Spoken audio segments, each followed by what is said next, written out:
Kata Rasulullah, orang yang di muka bumi ini masih ada iman kepada Allah, walaupun imannya hanya seujung kuku.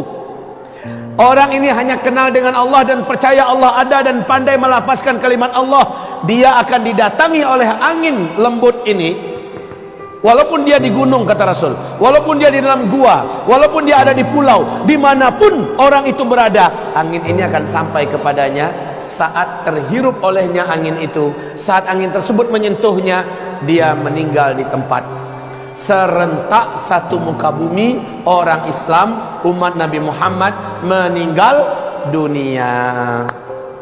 Habis sehabis-habisnya orang Islam. Paham? Sekarang kita baru mengerti, ternyata umat Nabi serentak Allah wafatkan. Jadi enggak nunggu yang paling terakhir satu orang baru 40 tahun lagi. Tidak, tapi Allah wafatkan serentak. Ini dari tanda besar kiamat yang ke-7. Kaum muslimin hamba-hamba Allah. Nah, dari Nabi diutus sampai wafatnya serentak umat Islam di muka bumi, paling lama di dalam hadis Abu Daud, hadis yang dhaif ini, hanya masanya 1,5 hari atau 1.500 tahun. Sementara kita sekarang sudah 1.437 dalam catatan Hijriah. Bila digabung dengan 13 tahun sudah 1.450. Maknanya di depan kita, seandainya benar hadis dhaif ini, tapi kita tidak dibina keyakinan kita di atas hadis dhaif.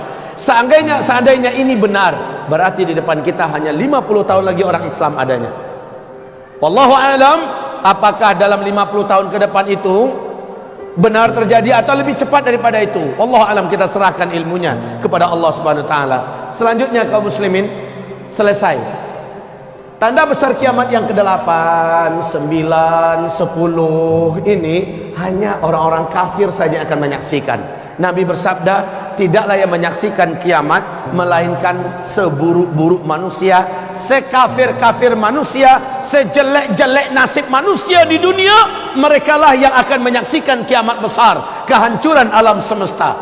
Tanda besar kiamat yang ke-8, seluruh daratan bumi sebelah timur tenggelam. Australia, New Zealand, Indonesia, Singapura, Malaysia, Filipina, Thailand, Jepang, China, India, terus naik sampai ke Rusia, tenggelam masuk ke dalam laut. Ini tanda besar kiamat yang ke-8.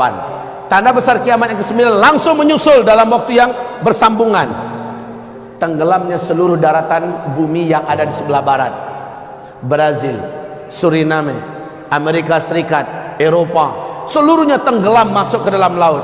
Yang tersisa hanyalah satu ketul kepingan bumi di timur tengah yang terbelah dua. Ini Jazirah Arab dan ini Syam.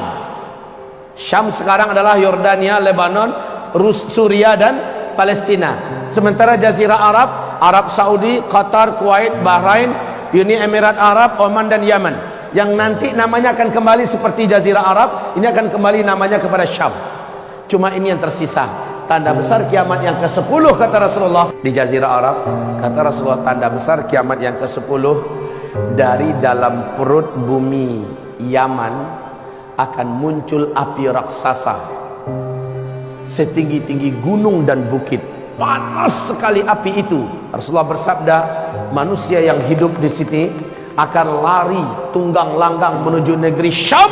Saat mereka sudah berkumpul di negeri Syam, seluruhnya sudah kumpul di sini, malaikat Israfil meniup sangkakala kiamat yang pertama. Terjadilah kiamat besar, kehancuran alam semesta. Untuk Bapak ketahui semua, Pak, di Yaman hari ini sudah ada sebuah informasi yang akurat, pasti. Di Yaman hari ini, bahkan buka di YouTube kalau mau sekarang, di daratan Yaman sudah ditemukan area yang panas dan mengeluarkan asap panas.